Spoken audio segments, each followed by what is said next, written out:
할렐루야. 네, 이제 오늘로 지난 1년 반 동안입니다. 1년 반 동안 함께 살펴보았던 창세기의 마지막 강의 시간이 되었습니다. 73번째 강의입니다. 그래서 이제 다음 주부터는 새로운 강의를 시작할 텐데요. 강의 설교를 준비하면서 많은 것들을 또 깨닫게 되었고 또 은혜도 많이 누리게 되었습니다. 이제 더 큰 은혜가 다음 주부터 임하게 될 줄 믿습니다. 또 오늘도 창세기의 마지막 말씀이니까 함께 집중하셔서 오늘은 집중 좀 하셔야 되겠죠, 그죠? 네, 화면이 좀 안 나와서 좀 집중을 좀 더 하셔야 될 것 같습니다. 다음 주부터는요, 오랜 시간 동안 저희들이 한 그 구약 성경을 다뤘기 때문에 다음 주부터 신약 성경을 저희들이 하는데 복음의 진수인 마가복음을 이제 1장부터 해서 마지막 16장까지 우리가 강해를 통해서 주일날 만나는 시간 갖도록 하겠습니다. 창세기에 관한 내용을 지금까지 쭉 살펴보면서 여러분들 익숙한 내용이기 때문에 은혜도 되어지지만 그 익숙한 내용 속에서 또 새로운 은혜들을 발견하게 된 시간들도 많았을 것이라고 생각합니다.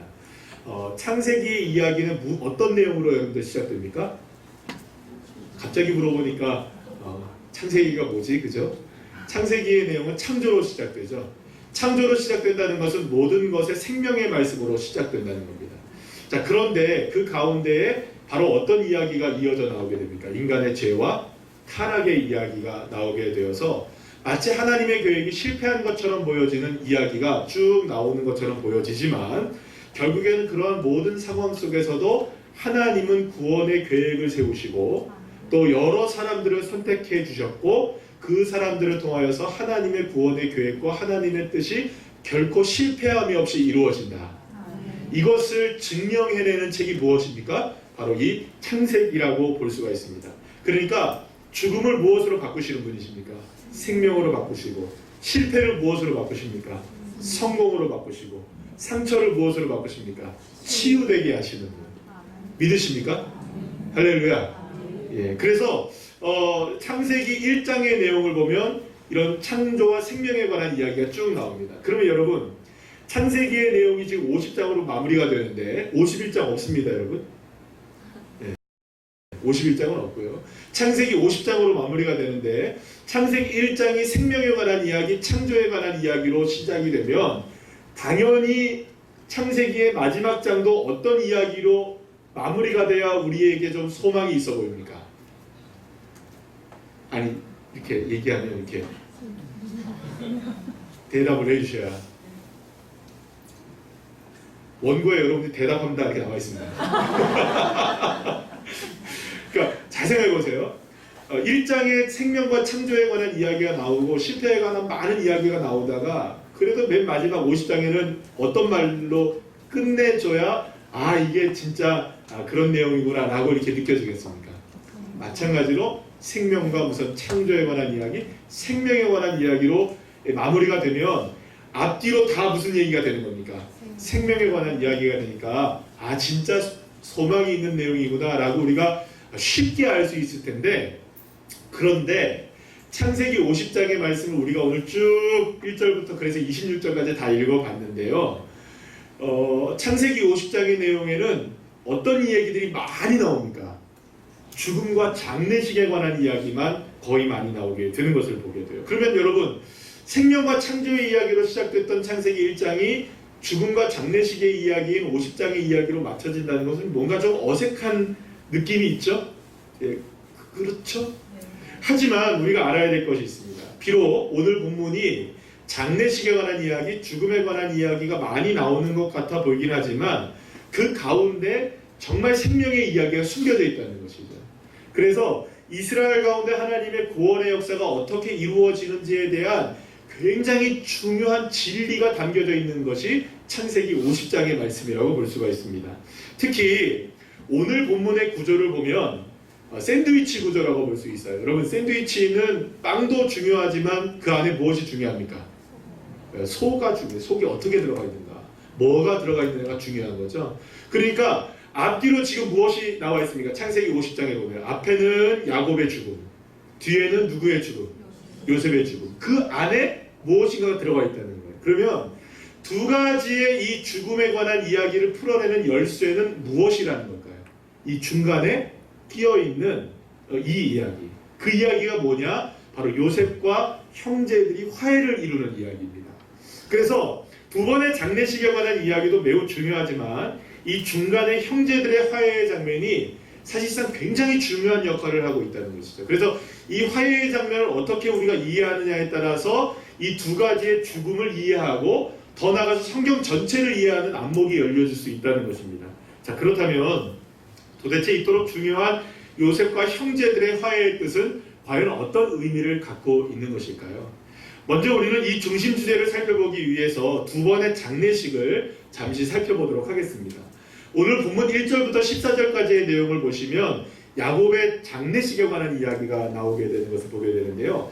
이때 사용되었던 그 비용이 굉장하다고 해요. 한 1500세겔 정도가 들어갔다고 하는데 이 1500세겔이 어느 정도의 비용이냐면 지금의 금시세로 바꾸면은 제가 계산을 해보니까 약 10억 정도가 들어갑니다.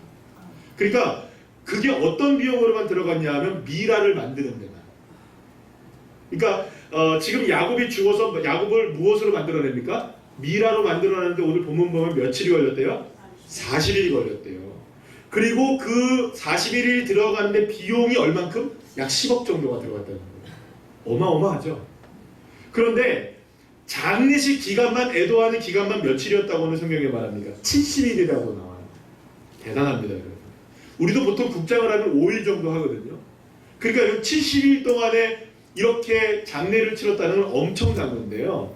당시에 애굽의 왕이었던 바로, 그러니까 바로라는 게 왕인데요.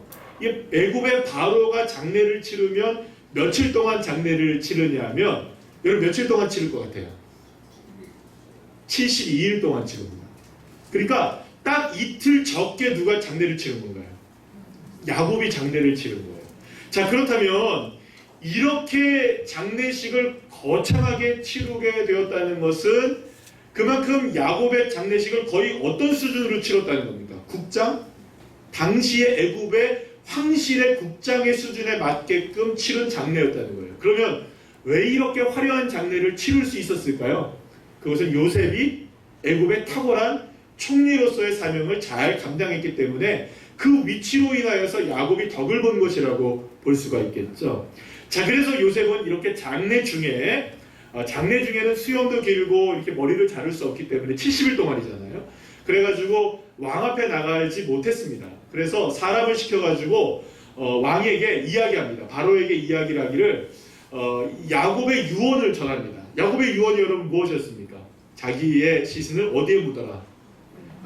자기의 고향 땅, 가나안 땅에 선조들과 함께 묻어달라, 이렇게 유언을 했단 말이에요. 그래서 이 유언을 지킬 수 있도록 바로에게 부탁을 했고, 그 부탁을 누가 들어주게 되었습니까? 바로가 들어주게 되어서 읽고 요셉의 가족들과 고관 대작들과 그 다음에 많은 유지들과 병거들과 호위병들을 다 앞세워서 어마어마한 상여가 이제 그 행렬이 시작되게 된 겁니다. 이게 고센 땅으로부터 시작해서 어디까지 간 겁니까? 결국에는 여러분 가나안 그 갈릴리 호수 옆에 헤브론 땅까지 간 거예요. 여러분 장례식 행렬만 이렇게 엄청났던 거예요. 그래서 그 장례식 행렬이 어마어마해서 사실은 이게 오늘 본문에 보면 어떤 일이 나오냐면 요단 동편 아닷의 타작마당에 이르렀을 때 며칠 동안 그곳에서 통곡을 하느냐, 함께 왔던 사람들이 7일 동안 통곡을 합니다. 7일 동안. 누구의 죽음을? 야곱의 죽음을 7일 동안 통곡을 해요. 그러니까는 여러분 그 장면을 보게 된 주변에 있는 사람들, 가나안 사람들이 그 땅 이름을 무엇으로 바꾸냐 하면 아닷의 타작마당을 아벨 미스라임이라고 바꿔요. 아벨 미스라임. 이 뜻이 뭐냐 하면 애굽 사람들의 통곡, 이런 뜻입니다. 그러니까 그 땅이 얼마나 통곡이 컸으면, 그러니까 이 말은 무슨 말입니까? 야곱의 장례식의 행렬이 어마어마한 거대한 행렬이었다는 것을 알 수 있죠. 그리고 야곱이 아들들에게 당부한 것과 같이 야곱의 시신은 이제 가나안 땅 헤브론의 마므레 숲의 막벨라 동굴에 안장이 되게 됩니다. 이 동굴에는 아브라함 부부와 또 이삭 부부가 잠들어 있고요. 거기에 또 누가 먼저 장사가 되어 있냐면 이 바로 야곱의 첫째 부인입니다. 누구죠? 레아가 장사가 되어 있습니다. 라헬은 오는 중에 죽게 되었죠. 그래서 사실은 이런 것들을 보게 될 때에 여러분들 그 이스라엘의 3대 족장의 부부가 안장된 굉장히 유서 깊은 가나안 땅이 되어지게 됐던 것이죠. 그리고 모든 장례를 마치고 요셉의 일행들은 다시금 어디로 돌아왔나요? 애굽 땅으로 돌아오게 되었다는 것입니다. 여러분, 이 야곱의 장례식은 가나안 땅에 대한 소망을 그대로 보여주는 장례식이라고 볼 수 있습니다. 비록 여러분 400년 후에 이스라엘 백성들이 출애굽을 하지 않습니까?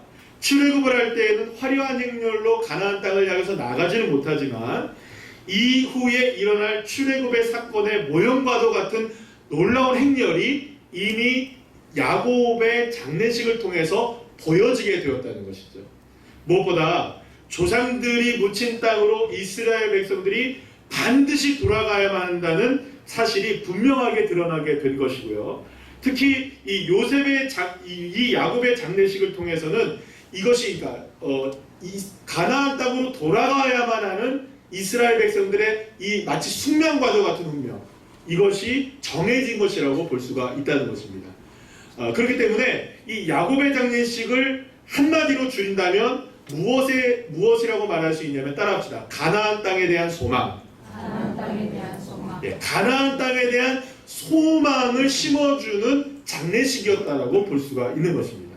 자, 그런데 이러한 가나안 땅에 대한 소망은 다시금 요셉의 죽음과 장례식을 통하여서 더욱더 분명하게 드러나게 되는 것을 봅니다. 특히 그런데 이 야곱의 장례식은 계속해서 애통하고 통곡하고 막 이런 장면들이 나오죠. 그리고 막 7일 동안 통곡하고 70일 동안 애곡하고 막 이런 일들이 나오는데, 야곱의 장례식과 반대로 요셉의 장례식은 통곡하는 일이 안 나옵니다. 그리고 오히려 애통하지 않고 오히려 소망적인 이야기들이 많이 나오게 되고요. 심지어는 이 운율을 보게 되면, 이 쓰임새를 보게 되면 매우 경쾌한 느낌까지 들게 돼요. 그러니까 이 죽음이 왜 이렇게 표현됐느냐, 오늘 22절에서 26절까지의 말씀을 여러분들 보시면 요셉의 죽음을 묘사하는 대목이 21절부터 26절까지가 나오는데 매우 규칙적이고 경쾌한 리듬을 담고 있는 것을 보게 됩니다. 여러분들 22절 말씀을 보세요. 요셉이 거주하여 이렇게 나오죠. 맞습니까? 중간에 23절에 보면 요셉이라는 말이 빠졌는데 요셉이 보았으며 이렇게 나와요. 그죠? 나옵니까?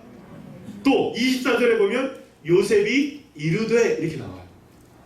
또 25절에는 뭐라고 나옵니까? 요셉이 맹세시켜. 26절에는 요셉이 죽음에 이렇게 나와요. 그래서 요셉의 나이와 요셉의 여정과 요셉의 예언과 요셉의 유언과 요셉의 죽음을 마치 요셉이 거주하여 요셉이 보았으며 요셉이 이르되 요셉이 맹세시켜 요셉이 죽었으며, 이게 아주 정확한 운율에 따라서 요셉의 죽음을 묘사하고 있다는 것입니다. 여러분, 이렇게 창세기를 기록한 모세가 야곱의 죽음과는 달리 요셉의 죽음을 리듬감을 살려서 기록하고 있는 것은 실상 모세가 살았던 시대, 그러니까 이스라엘 백성들이 이 애굽 땅에서 살 때 겪었던 매우 힘들고 고단한 삶, 그것을 생각한다면 이렇게 경쾌할 이유가 없다고 생각이 들 수도 있는데, 그렇다면 왜 이렇게 요셉의 죽음을 경쾌하게 그려냈을까요? 그것은 요셉의 죽음이 단지 죽음으로만 끝나는 것이 아니라 그토록 고난받고 있었던 이스라엘 백성들, 애굽의 압제를 받고 애굽 땅에서 노예로 살 수밖에 없었던 그 400년 동안의 절절한 그 아픔과 고통의 고난을 이제야 비로소 해결할 수 있는 길이 누구의 죽음을 통해서 열렸다는 것을 알게 됐다는 겁니다. 요셉의 죽음을 통해서 열려지게 되었다는 것을 알게 되었기 때문에 요셉의 죽음은 단지 슬퍼할 죽음이 아니라 오히려 어떤 죽음이다? 말하자면 기뻐할 죽음이라는 거죠. 즐거워해야 되고 요셉의 죽음에 대해서 우리가 감사해야 될 일이라는 것을 분명하게 보여주고 있는 것이라고 볼 수 있습니다. 자, 그러면 여러분 생각해 보세요. 요셉의 삶 자체가 우리에게 소망을 주는 삶이었죠? 여러분 그렇지 않습니까? 형제들에게 버림을 받고 구덩이에서 던져지고 감옥에 갇히는 삶을 살았음에도 불구하고 요셉은 끝까지 한 가지 소망을 잃지 않고 있었습니다. 그것은 바로 여호와 하나님은 나와 함께 하신다. 여호와 하나님이 나를 돌봐주신다. 그리고 내 소망은 이 땅, 애굽 땅에서의 소망이 아니라 반드시 어디로 나를 인도하실 것이다. 가나안 땅으로 인도하실 것이다. 할렐루야. 이 소망을 갖고 있었기 때문에 이 요셉은 그토록 어려운 상황과 순간 속에서도 그 모든 것들을 극복해낼 수가 있었던 것이죠. 그렇기 때문에 어떠한 시련과 고통과 어려움이 따른다 할지라도, 설령 그것이 죽음을 의미하는 일이 된다 할지라도 결코 실망하거나 포기할 수 없는 것은 요셉의 삶이 우리에게 보여주었듯이 이스라엘을 반드시 적과 꿀이 흐르는 가나안 땅으로 이끌어 가시려는 하나님의 인도하심과 돌보심이 반드시 이루어지고야 만다. 이 소망의 메시지가 누구의 죽음에 담겨져 있다는 겁니까? 요셉의 죽음에 담겨져 있다는 것이죠. 여러분, 그래서 24절에서 25절에서 반복되고 있는 요셉의 유언의 고백을 보게 되는데요. 반복되고 있는 게 나옵니다. 어떤 이야기가 반복되나요? 하나님이 반드시 돌보실 것이다. 하나님이 반드시 당신들을 어떻게 한다? 돌보실 것이다. 두 번이나 이렇게 이야기하고 있는 겁니다. 여러분, 여기서 돌보다는 말에 그 히브리어가 뭐냐면, 따라합시다. 파카드. 따라합시다. 파카드. 이 파카드라는 말인데요. 이 파카드는 말 그대로 돌보다, 인도하다라는 뜻을 갖고 있습니다. 그러니까 지금 요셉이 마지막 유언처럼 이야기하고 있는 것이 무엇이냐? 하나님은 나를 돌보셨듯이 당신들을 돌보실 것이고, 당신들을 돌보셨듯이 이스라엘을 돌보실 것이고, 이스라엘을 돌보셨듯이 지금 저와 여러분을 돌보실 것이다. 사랑하는 여러분, 따라합시다. 파카드의 하나님. 파카드의 하나님. 사랑하는 여러분, 요셉의 죽음은 단순한 죽음이 아니었던 것입니다. 요셉이 살아왔던 삶이 무엇인지를 그대로 보여줍니다. 파카드의 하나님, 돌보시는 하나님, 자신의 삶을 통해서 돌보시는 하나님이셨음을 분명하게 증명해내셨던 그 하나님, 그 하나님이 나의 하나님이실 뿐만 아니라 이스라엘 하나님이 되시고, 그리고 또 저와 여러분의 하나님이 된다는 사실을 우리 모두에게 그 자리로 인도하고 있는 것을 우리에게 말씀해 주고 있는 것이죠. 자, 그런데 오늘 보면 26절 말씀을 보면 요셉의 장례식이 마무리가 되는 걸 보게 되는데요. 요셉의 장례는 어떻게 마무리가 됩니까? 애굽에서 어떻게 해요? 다시 읽어봅시다. 시작. 애굽에서 입관하였더라, 이렇게 맞춰요. 여러분, 보통 장례식은 입관으로 마칩니까? 입관으로 시작됩니까? 입관으로 마칩니까? 입관으로 시작돼서 무엇으로 마칩니까? 보통은 하관이라는 것을 마칩니다. 요즘에는 이렇게 저희들이 화장을 많이 해서 하관이라는 것이 그렇게 많이 예전처럼은 이제 실제로 땅을 파서 묻는 하관이 많지는 않지만, 그래서 우리는 이제 안장이라고 얘기를 하죠. 보통 요즘에는 이제 납골 땅에 안장도 많이 하니까. 그러면 여러분, 보통 우리가 장례식의 절차를 보게 되면 보통 입관이 시작되고, 그 다음에 이제 발인이라는 게 있습니다. 발인은 뭐냐면 이제 이 땅을 이제 떠난다는 의미로서 이제 실제로 안장 전에까지 움직이는 상황을 이제 발인이라고 얘기하고요. 그리고 이제 안장하는 이제 하관의 시간이 있죠. 자, 그런데 요셉의 경우에는 무엇으로 끝나버립니까?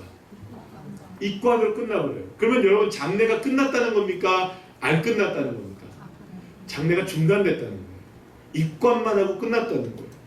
사실 여러분, 이런 경우가 흔할까요? 흔하지 않을까요? 결코 흔하지 않습니다. 누가 안장도 하지 않고 입관만 하자 여러분들 장례식을 끝나겠습니까? 그런데 지금 요셉에게 이런 일이 일어났던 거예요. 그렇다면 왜 이렇게 입관으로 장례가 끝나게 되었던 것일까요? 그런데 요셉의 장례식은 이렇게 끝난 것이 아니라 잠시 중단되었던 것이지 계속해서 진행되어지게 되는데요. 요셉의 발인식이 언제 진행되느냐? 360년 후에 이루어집니다. 모세가 이스라엘 백성들과 함께 애국을 빠져나올 때 계속해서 이루어지게 되는데, 우리 한번 말씀을 찾아봅시다. 화면이 없기 때문에 아날로그 방식으로. 자, 출애굽기 13장. 자, 출애굽기 13장 18절부터 19절까지의 말씀입니다. 출애굽기 13장 18절부터 19절까지의 말씀. 찾으셨습니까? 찾으셨습니까? 102쪽입니다. 우리 다 같이 한번 읽어볼까? 시작. 그러므로 하나님이 홍해의 광야길로 돌려 백성을 인도하심에 이스라엘 자손이 애굽 땅에서 대열을 지어 나올 때에 모세가 요셉의 유고를 가졌으니 이는 요셉이 이스라엘 자손으로 단단히 맹세하게 하여 이르기를 하나님이 반드시 너희를 찾아오시리니 너희는 내 유고를 여기서 가지고 나가라 하였음이더라. 아멘. 여러분 분명하죠? 지금 누가 발의를 했습니까? 모세가 이스라엘 백성들과 360년이 지난 이후에 출애굽할 때 발의를 했던 겁니다. 그렇다면 여러분 발인 다음에 뭐가 있어야 돼요? 하관이 있어야 된다 했잖아요. 그럼 하관은 언제 있을까요, 여러분? 이스라엘 백성들이 가나안 땅을 전부 정복한 이후에 가나안 땅의 주인이 된 이후에 비로소 마지막으로 여호수아가 감당했던 사명이 무엇이냐? 요셉의 유고를 안장하는 일이었습니다. 그래서 또 찾아보겠습니다. 여호수아서 24장, 여호수아서 24장 마지막 장입니다. 여호수아서 24장 32절 말씀입니다. 359쪽, 구약성경 359쪽, 여호수아서 24장 32절 말씀. 우리 다 같이 함께 찾으셨으면 여호수아 24장 32절 말씀 다 같이 함께 읽겠습니다. 시작. 또 이스라엘 자손이 애굽에서 가져온 요셉의 뼈를 세겜에 장사였으니 이곳은 야곱이 100크시타를 주고 세겜의 아버지 하몰의 자손들에게서 산 밭이라. 그것이 요셉 자손의 기업이 되었더라. 할렐루야. 여러분 이제 뭘 한 거예요? 안장을 했어요. 그러면 결국에는 400여 년이 넘는 훨씬 넘는 시간 동안에 걸쳐 요셉의 장래는 이스라엘의 백성들의 출국과 가나안 땅의 정복과 함께 마무리가 되었던 것을 보게 되는 것입니다. 그러니까 요셉의 죽음은 단순한 죽음으로 창세기에서 마무리된 것이 아니었던 것입니다. 돌보시는 하나님, 인도하시는 하나님, 파카드의 하나님이 어떤 하나님이신가를 우리에게 보여주시는 놀라운 은혜가 이 요셉의 죽음 가운데 담겨져 있다는 것입니다. 결국 이 두 번의 장례식, 그러니까 야곱의 장례식을 통해서는 제가 어떤 소망이 있다 그랬어요? 출애굽과 가나안 땅에 대한 소망을 준다고 말씀드렸죠. 자, 그런데 두 번째에 나오는 야곱의 장례식은 실제로 야곱의 장례식의 과정들을 통하여 어떤 일들이 벌어집니까? 실제로 출애굽이 이루어지고 실제로 가나안의 정복이 이루어지게 됩니다. 차이점은 뭔가요? 야곱의 장례식은 소망에 그쳤지만 요셉의 장례식은 실제가 되었다는 것이죠. 따라합시다. 소망이 실제가 되었다. 자, 그런데 바로 소망이 실제가 되어지는 이 중간 사이에 어떤 이야기가 끼워져 있느냐? 요셉과 형제들의 화해의 장면이 나와 있다는 거죠. 그 본문이 오늘 15절 말씀에서 21절까지의 본문의 말씀에서 나오는 것을 보게 됩니다. 그러니까 여러분 이런 겁니다. 두 번의 장례식에서 소망이 실제가 되게 하는 데 있어서 가장 중요한 역할을 했던 것이 무엇이라는 겁니까? 요셉과 형제들의 화해의 장면이었다는 거죠. 여러분 이해가 되십니까? 그림을 그려보세요. 앞뒤로 장례식이 있어요. 중간에 이야기가 하나 나와요. 앞에서는 소망에 그쳤지만 이 소망이 무엇으로 바뀝니까? 실제로 바뀌어요. 따라합시다. 소망이 실제로 바뀐다. 그 가운데에 있었던 이 일 때문이네. 이 어떤 일 하나 때문에 소망이 무엇으로 바뀐다는 겁니까? 실제로 바뀐다. 사랑하는 여러분, 오늘 이 말씀을 잘 들으셔서 저와 여러분에게도 소망이 실제가 되어지는 그 방법이 무엇이고 길이 무엇인지를 발견하게 되고 깨닫게 되고 알게 되는 저와 여러분 되기를 소망합니다. 자, 그러니까 이제 요셉의 형제들에 관한 이야기를 다시 이제 나누도록 하겠습니다. 요셉의 형들은 아버지의 장례가 끝난 이후에 마음이 불편했습니다. 형들은 수십 년 전에 요셉을 죽이려 했고 팔아버리려 했던 잘못에 대해서 요셉이 용서를 하기는 했지만, 요셉이 우리 자신들을 용서하기는 했지만 뭔가 진짜 용서가 아닌 것 같았던 마음이 갖고 있었나 봐요. 여러분, 그러니까 때린 사람은 마음이 아프고 맞은 사람은 다리 뻗고 자잖아요, 그죠? 그런 것과 똑같은 거예요. 그나마 여러분, 야곱이 살아있을 때는 아버지가 방패막이가 되셔서 요셉이 형들에게 어찌할 수 없다고 할지라도 이제 아버지가 돌아가셨기 때문에 요셉이 만약에 복수라도 하는 날이라면 그때는 어떻게 될까요, 여러분? 이 야곱의 형들은, 요셉의 형들은 이제는 정말 죽을 수도 있게 되는 상황이 되는 거예요. 그래서 형들은 불안한 마음에 요셉을 찾아가서 하지도 않은 말을 합니다. 아버지가 하지도 않았던 말이거든요. 근데 하는 거예요. 야, 요셉이시여, 반말도 못하고, 그죠? 왜냐하면 총리라 반말도 못하고 좀 이렇게 합니다. 당신의 아버지가 살아계실 때 당신에게 유언을 남기시기를, 우리만 딱 들었는데 딱 유언을 남기시기를 우리를 좀 그 잘못을 용서하라고 유언을 남겼습니다라고 누가 얘기합니까? 형들이 요셉에게 이렇게 얘기를 했던 겁니다. 그러면서 자신들의 잘못을 다시금 이렇게 뉘우치게 되죠. 형들은 이 요셉 앞에서 눈물을 흘리면서 정말 자신들의 잘못을, 수십 년 전에 있었던 잘못을 또다시 한번 뉘우치게 됩니다. 요셉은 이 말을 듣고 있다가 눈물을 쏟아버립니다. 자신은 이미 형들의 잘못을 다 용서하고 다 잊고 있었지만 다시금 지난날의 잘못을 회개하며 진심으로 용서를 구하는 이 형들의 모습을 보고 뜨거운 눈물을 흘릴 수밖에 없었던 거예요. 자신들을 동생 요셉의 종으로 삼아달라고 무릎을 꿇고 있는 이 형들을 부둥켜 안고 서로 막 울면서 다시금 화해하고 다시금 이렇게 회복되어지는 장면들이 나오게 됩니다. 그리고 다시금 형들을 안심시키죠. 그리고 오늘 보면 19절 말씀 여러분들 다 같이 한번 보실까요? 오늘 보면 19절입니다. 다 같이 읽을까요? 시작! 요셉이 그들에게 이르되 두려워하지 마소서, 내가 하나님을 대신하리까 라고 말합니다. 여러분, 그런데 요셉은 이 과거의 상처를 자신의 힘으로 해결하려고 들지 않았던 것을 보게 됩니다. 보통은 우리가 이렇게 하면은 용서해 주세요, 잘못했다 이렇게 얘기하면은 뭐 다 지난 일인데 괜찮아요, 다 잊었어, 이렇게 얘기하는 게 일반적이잖아요. 내가 다 잊었습니다라고 하는 게 일반적인데 요셉은 아주 애매하게 대답을 합니다. 뭐라고 대답하느냐?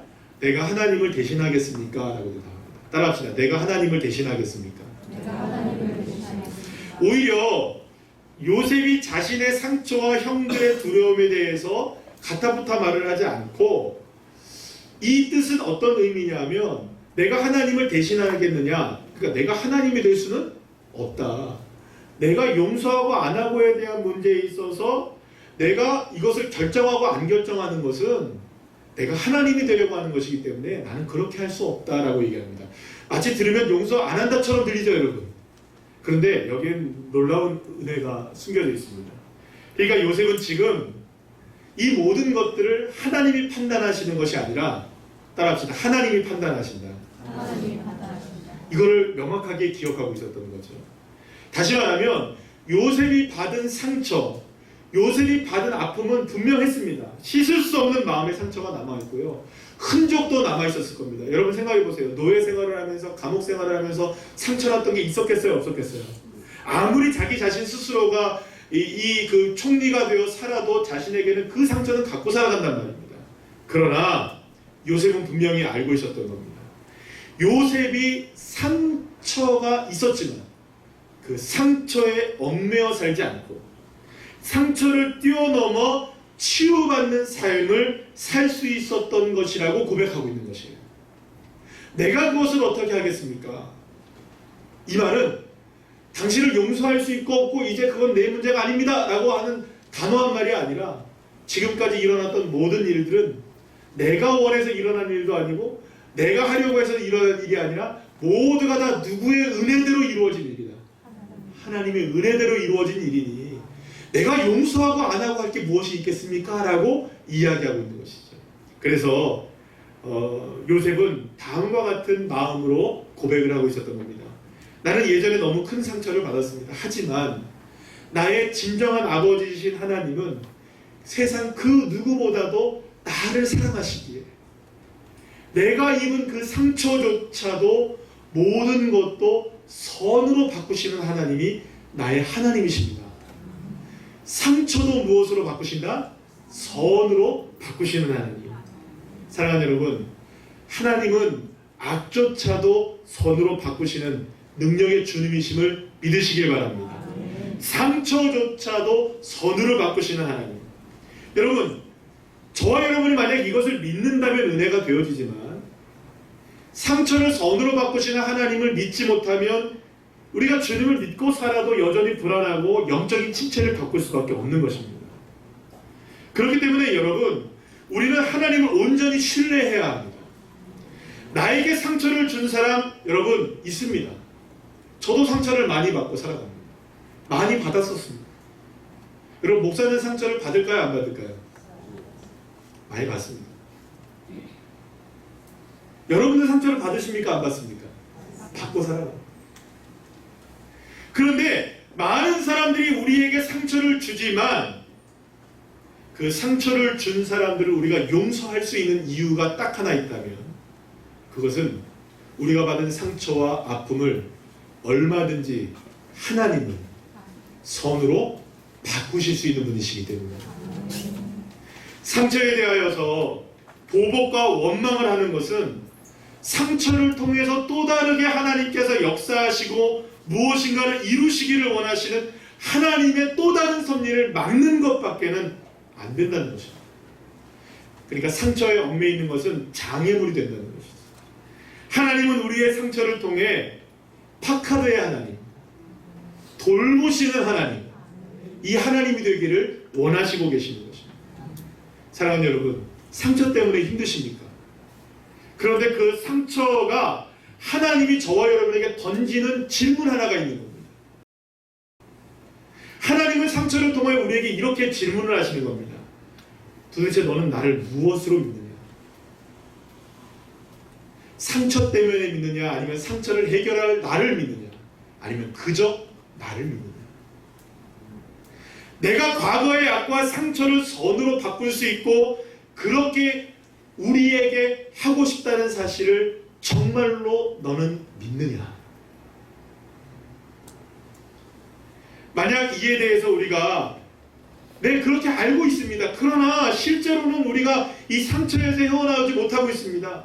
상처를 준 사람들 계속 미워하고 있고 상처를 준 것들에 우리가 얽매여 있습니다. 빠져나오지 못하고 있습니다. 라고 말한다면 여전히 우리는 상처를 묵상하고 상처에 붙들려 살아가고 더 이상 앞으로 전진하지 못하는 사람이 될 수밖에 없는 것이죠. 그러나 하나님을 고백하고 여러분 주님을 믿으신다면 할렐루야? 여러분 주님을 믿으십니까? 하나님이 나의 아버지이심을 믿으십니까? 하나님이 나의 파카드의 하나님, 나를 인도하시는 하나님, 나를 돌보시는 하나님이심을 여러분 믿으십니까? 그렇다면 그 전능하신 하나님은 저와 여러분에게 돌보시는 하나님의 능력을 허락해 주실 줄로 믿으시길 바랍니다. 그걸 증명해 내실 것입니다. 그렇기 때문에 믿음의 사람들은 상처에 나의 잣대를 들이대지 말고 하나님의 선하심이 나에게 새롭게 임할 수 있도록 우리가 다시금 기도해야 하는 것입니다. 그럴 때 사랑하는 여러분, 상처로부터 온전하게 치유가 될 수 있는 것입니다. 사랑하는 여러분, 하나님은 모든 것을 합력하여 선을 이루시는 분이십니다. 이것이 우리의 신앙 고백입니다. 그리고 그것이 우리의 삶이 되어야 하는 것입니다. 요셉이 그렇게 믿고 살았고 그렇게 삶을 살아냈던 것입니다. 여러분 오늘 보면 21절 말씀을 다 같이 읽어볼까요? 시작! 당신들은 두려워하지 마소서. 내가 당신들과 당신들의 자녀를 기르리이다 하고 그들을 간곡한 말로 위로하였더라. 아멘. 여러분 굳이 상처를 받은 사람이 이런 말까지 할 필요는 없지 않습니까? 그러나 요셉은 형들을 간곡한 말로 위로했을 뿐만 아니라 실제로 자녀들이 결코 해를 당하지 않도록 형들을 안심시켰습니다. 그리고 진정한 화해가 바로 거기에서 일어나게 되었고, 그것이 바로 참 그리스도인의 모습으로 우리에게 소개되고 있는 것입니다. 그리고 그 무엇보다 이러한 삶을 온전하게 사셨던 분이 바로 예수 그리스도이십니다. 여러분, 예수님은 수없이 상처를 받으신 분이십니다. 예수님이 잘못한 거 하나도 있으십니까? 그러나 예수님은 버림받으셨고 예수님은 멸시를 받으셨습니다. 예수님이 매달리신 십자가는 상처뿐인 모습을 우리에게 그대로 드러내줍니다. 순한 양 같은 분이시지만, 아무런 잘못이 없으셨던 분이시지만 예수님은 찢기셨고 찔리셨고 꺾이셨고 죽임을 당하셨습니다. 그러나 놀라운 것은 그 상처를 입으신 주님이 우리를 치유하셨다는 것입니다. 상처를 준 사람이 용서하니 구원해 주실 수 있었던 것이고, 우리가 하나님의 자녀가 될 수 있었던 겁니다. 우리가 주님을 상처 주었지만 상처를 받은 우리를 상처받은 분이 용서해 주셨기에 우리에게 치유의 역사가 일어나게 되었던 것이죠. 사랑하는 여러분, 오직 그래서 상처를 입은 자만이 진정으로 치유자가 될 수 있는 것입니다. 예수님은 상처로 입으심을 통해 구원의 회복과 치유를 상처를 준 우리들에게 나타내어 주신 것이죠. 예수님의 용서가 우리에게 치유가 되게 하신 것입니다. 그래서 이사야 53장 5절에서 이렇게 말씀합니다. 그가 찌림은 우리의 허물 때문이요 그가 상함은 우리의 죄악 때문이라. 그가 징계를 받음으로 우리는 평화를 누리고 그가 채찍에 맞음으로 우리는 나음을 입었도다. 할렐루야. 사랑하는 여러분, 예수님의 상처가 저와 여러분을 치유했습니다. 그래서 예수님을 무엇이라고 부르냐 하면 오늘 설교의 제목입니다. 상처 입은 치유자. 따라합시다. 상처 입은 치유자. 상처를 받아도 예수님은 그 상처를 원수로 갚지 않고 원망으로 불평으로 한탄으로 갚으시지 않으시고 우리를 치유하시는 자가 되셨다는 것입니다. 그래서 저와 여러분을 향한 구원의 놀라운 계획을 이루셨을 뿐만 아니라 그 구원의 계획이 저와 여러분에게 실제가 되셨음을 믿으시길 바랍니다. 그런 의미에서 여러분, 오늘 본문에 나온 요셉이 상처를 입은 치유자입니다. 상처를 너무나 많이 받은 요셉이었지만 형들을 진심으로 용서했을 때 형들의 마음까지도 치유되게 했던 것, 그리고 이 치유를 통하여서 형제들이 모두가 다 하나가 되어서 출애굽의 역사를 이루게 되었고, 결국 12지파가 모두가 다 하나가 되어서 가나안 땅을 정복하게 되었던 것입니다. 만약에 여러분 생각해 보세요. 요셉과 형제들 간에 화해가 진정으로 이루어지지 않고 치유가 이루어지지 않았다면 요셉의 유골 메고 나갔을까요?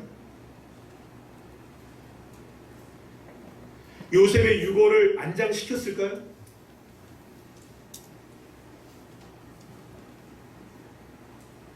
요셉의 죽음은 단순한 죽음이 아니었던 것입니다. 요셉은 자신의 삶을 통하여서 상처를 입었지만 치유자가 되게 하심으로 소망을 실체가 되게 하는 놀라운 길이 무엇인지를 우리에게 보여주셨던 것입니다. 사랑하는 여러분, 하나님은 저와 여러분을 향해 꿈꾸신 것이 있었습니다. 저와 여러분을 하나님의 자녀로 만드는 꿈이었습니다. 그러나 하나님은 너무 상처를 많이 받으셨습니다. 우리는 우리의 죄악으로 인하여 하나님은 너무 상처를 많이 받으셨습니다. 그러나 그 상처 입으셨던 그 주님이 우리를 치유해 주셨기에 우리가 구원의 역사를 맛보게 된 것처럼 요셉이 상처 입은 치유자가 되었기에 이스라엘 백성들이 하나가 되어 소망을 실제로 이루게 되었던 것입니다. 지금은 한동대학 교수님이 되신 여러분 이지선 자매를 아시죠? 지선아 사랑해, 많이 아실 겁니다. 이화여대 3년 재학 중에 오빠와 함께 차에서 신호대기 중에 음주운전 차량과의 충돌 사고로 화재가 났어요. 이 음주운전 하시는 분이 소주 5병을 마셨다 하시더라고요.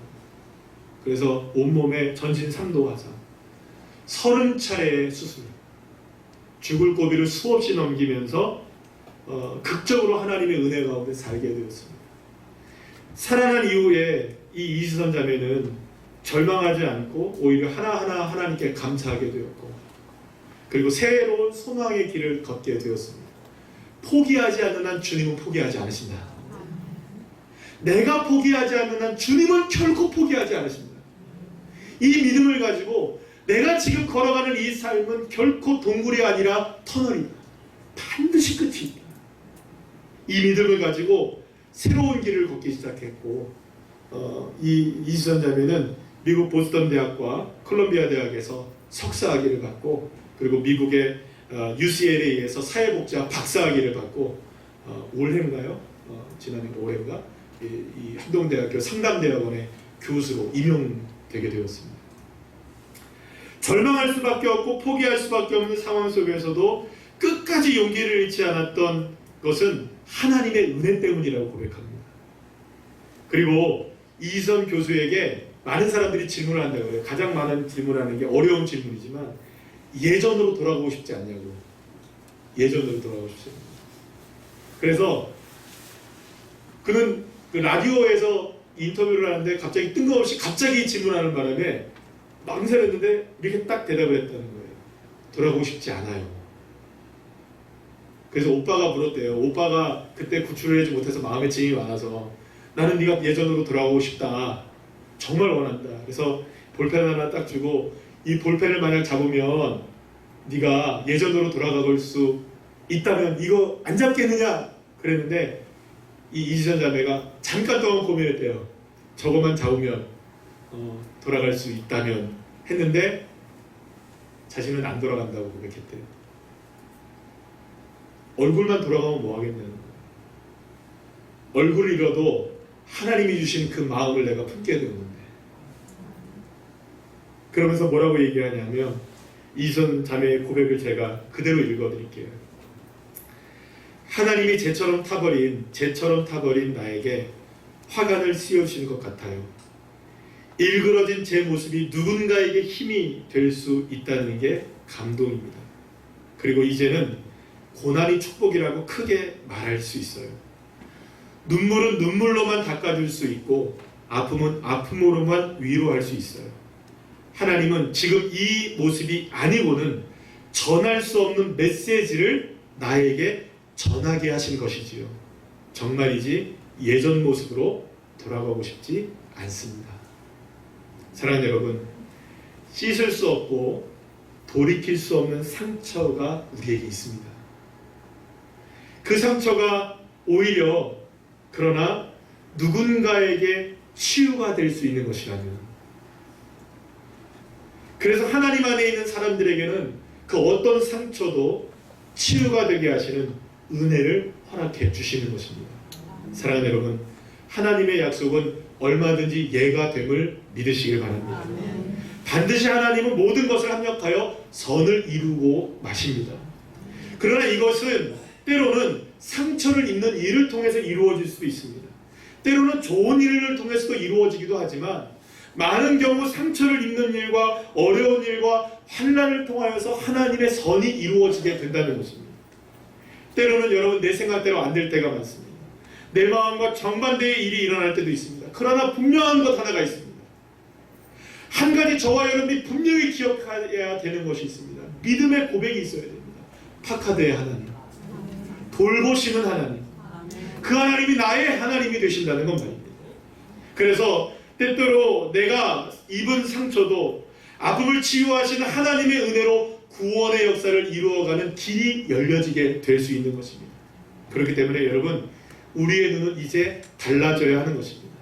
상처를 바라보고 아픔과 삶의 고통을 바라보는 눈이 달라져야 하는 것입니다. 저도 그런 아픔을 여러분들 겪었습니다. 쫓겨나기도 해봤고요. 수많은 사람들에게 많은 조롱을 받기도 해봤고요. 떨어지기도 해봤고요. 그 아픔을 여러분을 겪을 때 너무너무나 힘겹고 너무너무나 아팠지만, 그 아픔을 통해서 하나님은 새 그림을 그려가고 계셨던 것입니다. 만약에 그 아픔을 온전하게 주님 앞에 감사하지 못하고 그 조문을 통과하지 못했다면 여러분 새로운 우리 교회가 이렇게 하나님의 은혜 가운데 세워졌겠습니까? 할렐루야. 그래서 주님은 저와 여러분을 향해 우리도 똑같이 따라합시다. 상처 입은 치유자, 상처 입은 치유자가 되기를 원하시는 것입니다. 요셉이 걸어갔던 삶을 우리도 살아내기를 원하시고 계시는 것입니다. 그래야 진정한 구원의 역사가 이루어지기 때문이죠. 그래서 여러분 창세기의 마지막에서 우리는 이스라엘의 구원자가 되신 하나님의 은혜를 더욱더 갈망하게 되는 것입니다. 여러분 오늘 본문을 제가 말씀드릴 때 이렇게 말씀드렸어요. 소망이 무엇이 된다? 실제가 된다. 따라합시다. 소망이 실제가 된다. 그렇게 되기를 원하십니까? 그러면 여러분 우리가 지금 당하고 있는 많은 수많은 어려움들과 고통과 고난과 상처가 끝이 아니라는 것, 그리고 하나님이 돌보고 계신다는 믿음, 그리고 내가 이 상처를 통하여 치유자가 되기를 원하시는 하나님, 그 하나님의 뜻을 온전히 내가 믿고 나갈 때 소망하는 것이 실제가 되게 하시고, 믿습니까? 그래서 여러분 주님은 오늘 저와 여러분에게 창세기의 마지막 말씀을 통해서 저와 여러분을 통해서 이렇게 되기를 원하십니다. 상처 입은 치유자. 그리고 이제는 과거에 얽매이는 인생이 되지 마시고, 절대로 과거에 얽매이는 인생이 되지 마시고, 이제 하나님을 앞에 두시고 나아가는 인생 되셔서 하나님의 꿈이 저와 여러분을 통해서 이루어지고 돌보시는 그 파카데 하나님의 역사를 날마다 맛보게 되는 주의 자녀들 되시기를 간절히 축원합니다. 함께 찬양하시면서 기도하며 시작하겠습니다.